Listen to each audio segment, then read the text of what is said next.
внутреннее и внешнее учение.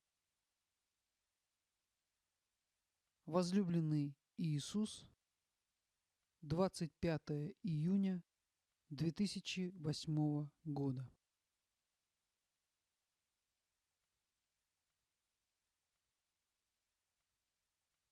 Я есмь Иисус, пришедший к вам.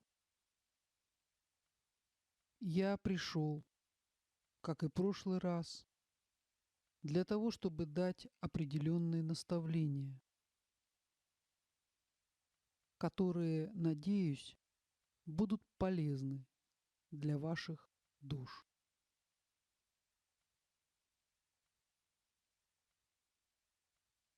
Есть внешнее учение и есть внутреннее учение.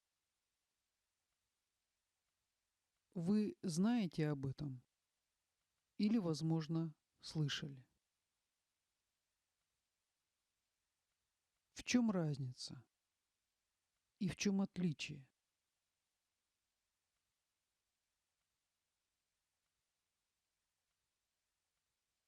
Каждый раз, когда мы даем вам наставление на эту тему, мы немного по-разному подаем материал, чтобы вы могли усвоить даваемое во всей полноте.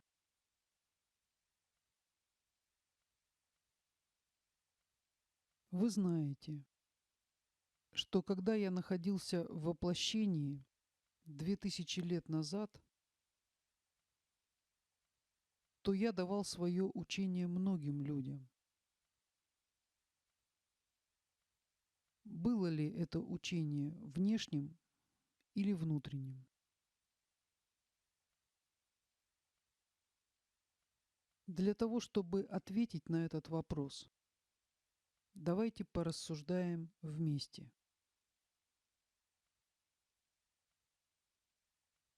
Когда в воплощение приходит посланник или пророк,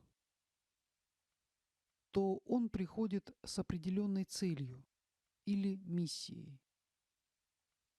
И миссия такого вестника всегда только одна — восстановление истинного учения. Того учения, которое всегда присутствовало в мире от начала веков,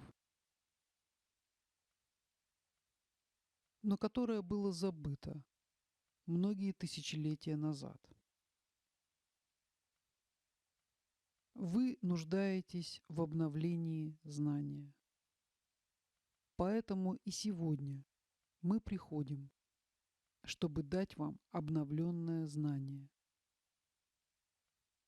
То знание, которое вы можете воспринять сейчас.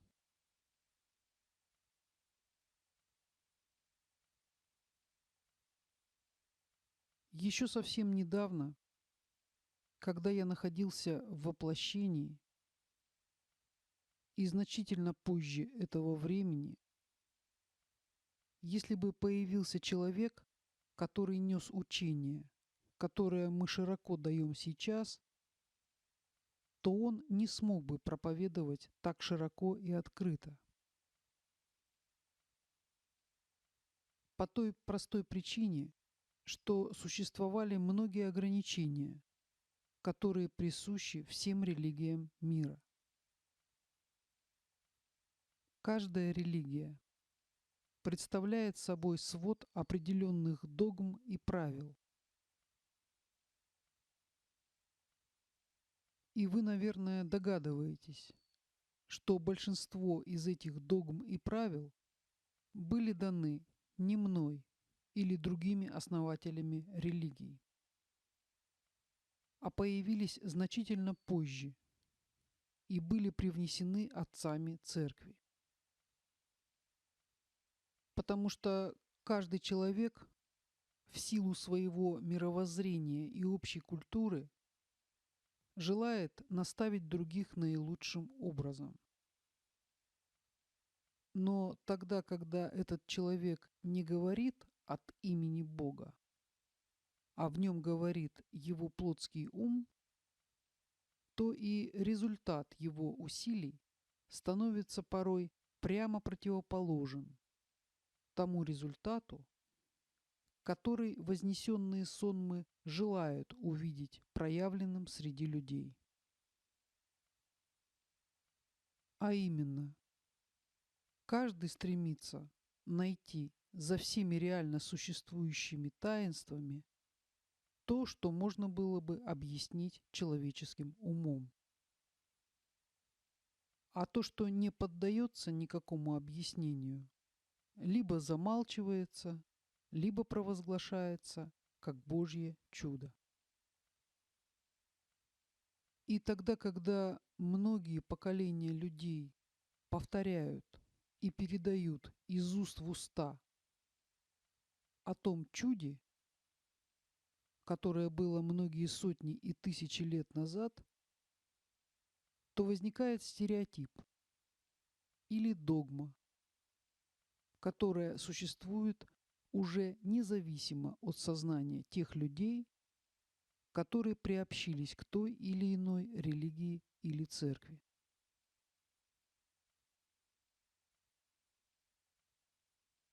Истина присутствует в любой догме, но для того, чтобы эта истина стала понятна новым поколениям людей, требуется новый человек, который придет и вновь обновит представление людей о божественной истине.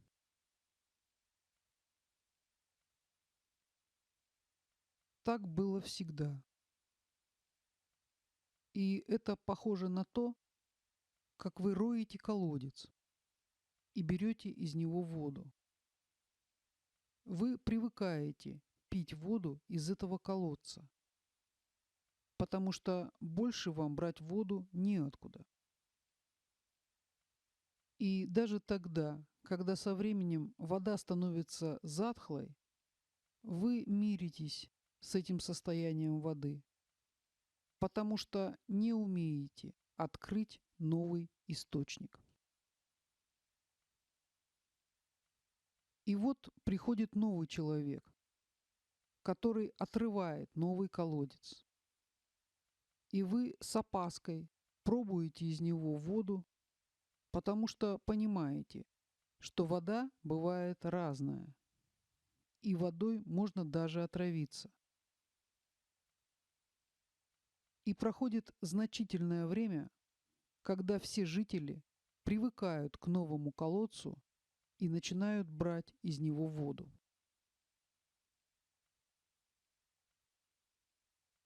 Вот точно так же обстоит дело с подачей нового учения. Каждый раз приходит новый человек и дает одно и то же древнее учение, понятное людям своего времени. И это учение поначалу содержит совершенные божественные вибрации и привлекает всех своей новизной. Но потом, когда носитель учения уходит, те, кто принял это учение, начинают трактовать его каждый на свой манер, потому что пресекается поток божественной возможности, и нет на земле человека, являющегося проводником божественной энергии.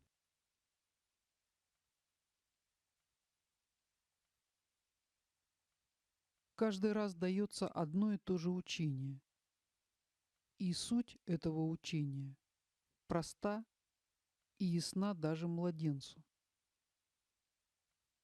Но то, что понятно младенцу, ускользает от плотского ума и не поддается никакому логическому анализу. Поэтому для вас очень важным будет, если вы сможете каждый найти источник учения внутри себя. Все истинные религии имеют в своей основе учение о Боге, который живет в сердце каждого человека. И поскольку люди утеряли способность слышать Бога в своем сердце, появились посредники, которые слышат Бога или говорят, что слышат Бога. Нет ничего зазорного в том, что вы обращаетесь за помощью к посреднику, который наставит вас на путь. Вопрос заключается лишь в том, насколько такой посредник является носителем божественной истины. Поэтому проще и эффективнее, если каждый из вас сможет настроиться на божественный лад и ощутить божественные вибрации в своем сердце. Поверьте, в сердце каждого из вас живет Бог. И вам не нужно бегать по земле в поисках того, кто наставит вас. Но поскольку способность слышать Бога напрямую утеряна для многих из ныне живущих людей, то вы должны хотя бы иметь критерии, которые позволят вам распознать среди старых и новых проповедников волков в овечьих шкурах.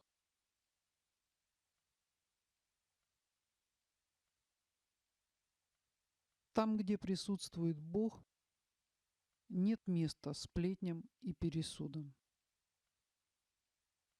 Там, где присутствует Бог, нет места меркантильным интересам и желанию поживиться за счет ближнего.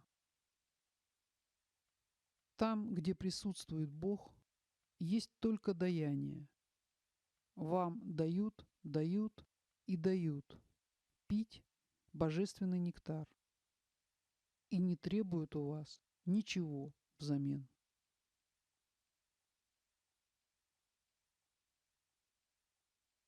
Никогда не гонитесь за внешними ритуалами. Никогда не стремитесь постичь таинства там, где их нет. Живите просто. Выполняйте заповеди, данные Моисеем и пророками. И наипервейшим образом старайтесь сохранить в вашем сердце чувство любви и сострадания к ближнему и всему живому.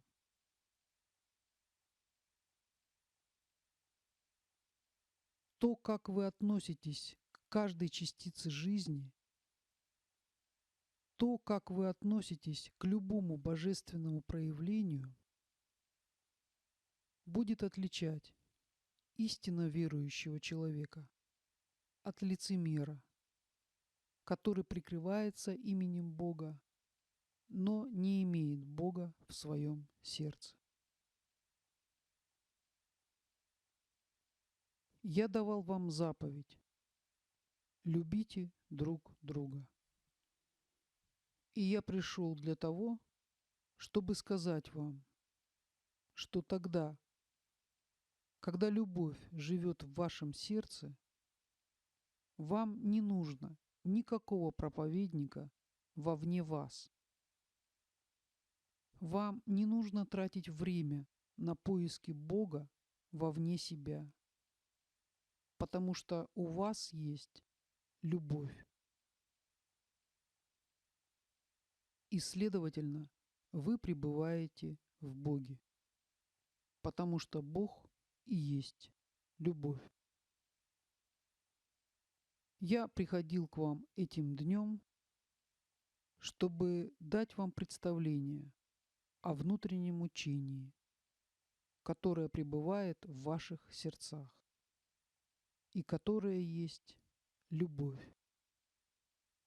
Я есмь Иисус.